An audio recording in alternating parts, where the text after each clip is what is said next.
guys, this is Oxy on the Sage Ocean coming to you from my distilling stall on Wensleydale. So, during my first attempt at a distilling tutorial, I realized that I was trying to cover too much ground in too short a time, so I decided to break it up a little.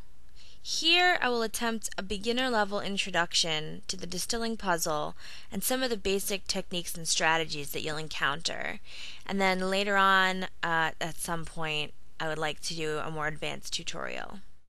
For those of you who don't know much about distilling, what you're basically doing is providing the labor that is needed for swill, grog, rum, hemp oil, and mugs as well. Alright, let's get started. Here is a diagram of the distilling puzzle, and I've labeled all of the relevant parts. Alright, let's start at the top with the purple rectangle.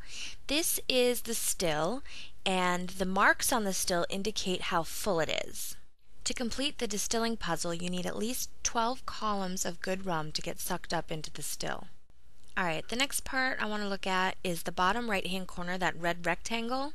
This area is the furnace. It's where the bad rum and the burnt rum go. The furnace also serves as a timer to let you know when the next column will be removed. And if you use sound on your computer, you'll hear a warning like this to let you know that the next column is about to be taken. As you can see, the pieces are arranged into columns, which move from the left to the right. When the timer runs out, pieces are either sucked up into the still or down into the furnace, and new pieces are added at random to the left side of the board. In the diagram, this is displayed as the green arrow that goes up into the still, or the blue arrow that goes down into the furnace. Each column is comprised of different colored pieces, and the makeup of the rightmost column will determine whether it goes to the still or to the furnace. There are 4 main colored pieces: black, brown, white, and orange. The white pieces allow you to achieve crystal clear rum, and the clearer your rum is, the higher your score is, so getting full columns of these is important. Then we have the brown pieces. These are the next best things to the white pieces. If you can't get a full column of white balls, filling in a brown as a substitute is a good idea. They won't allow you to achieve a crystal clear column, but they wouldn't be as detrimental as a black piece would. Next we have black pieces, which are the least desirable to add to your rum. A full column of black pieces, or a column of some black and some brown pieces, will automatically get sucked down into the furnace, but won't affect the scoring of your game. However, if there are a few black pieces mixed in with a mostly white column, this will darken your rum. We also have the orange spice pieces, which are unmovable. If the spice is added to your rum, you get a small bonus. But if you waste a piece of spice, it will negatively affect your score slightly. Although in my experience the spice pieces are pretty negligible in the long run, I would still be mindful of them. The last colored piece I should mention isn't pictured in this diagram, but you'll see it in this video coming up. For every 2 white pieces that are wasted and burned into the furnace, 1 burnt piece will appear on the left of the board as the new column comes up. These pieces act the same as white pieces, but don't count toward a crystal clear and will negatively affect your score. So burning white pieces should be avoided. So combining these pieces together is what is going to determine whether or not it's good rum or bad rum. Now, the in-game tutorial describes it as follows, and I always found this helpful. A column's weight determines whether it will be sent up into the batch or down into the furnace. Black pieces are heavy, white pieces are light, and brown and spice pieces are neutral. If a column totals up to being neutral or lighter, it goes up into the batch. If it is heavier than neutral, it sinks into the furnace.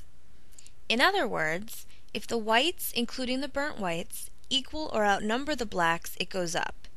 If it doesn't, it goes down. Also, if a column contains only brown pieces, it will go up.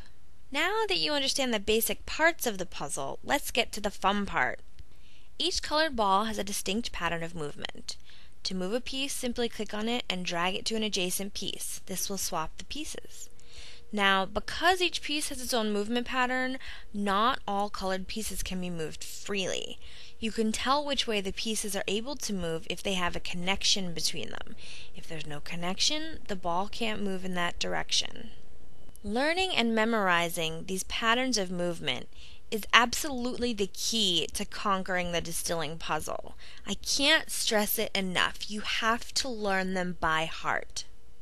The direction in which a piece is able to move is determined by the color of the piece that's next to it. The movements are as follows. White pieces move up if connected to a black piece, and down if connected with a brown piece. Brown pieces move up if connected to a white piece, or down if connected to a black piece. Black pieces move up if connected with a brown piece, and down if connected with a white piece.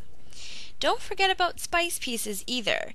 Because they're immovable, they can sometimes get in the way of moving other pieces, and it's actually possible for them to prevent you from getting a perfect game. Write it on a post-it and put it on your computer if you have to, but do what it takes to learn those movements. Alright, now that you hopefully have those movements down, I'd like to talk a little bit about strategy. As a beginner, you're going to want to focus on making the rum as neutrally colored as possible. Remember that this means not letting any black pieces into your rum, avoiding burning white pieces, and trying to get as many white pieces into a column as possible. A great way to improve your game is to set some small goals for yourself, like not burning a single white piece in a game, or getting your first crystal clear column, or not throwing your mouse through your computer screen. Once you get your first few crystal clear columns, you'll find that the game becomes a lot easier, and before you know it, you're going to be getting crystal clear 4s and crystal clear 8s, and you'll be checking back in with me to see if I finished my advanced distilling tutorial. But for now, that's about all I've got. Let me know if you have any questions or critiques, and if you need practice, which you probably do, I can always use good laborers at my shop. There's my shameless plug. Good luck!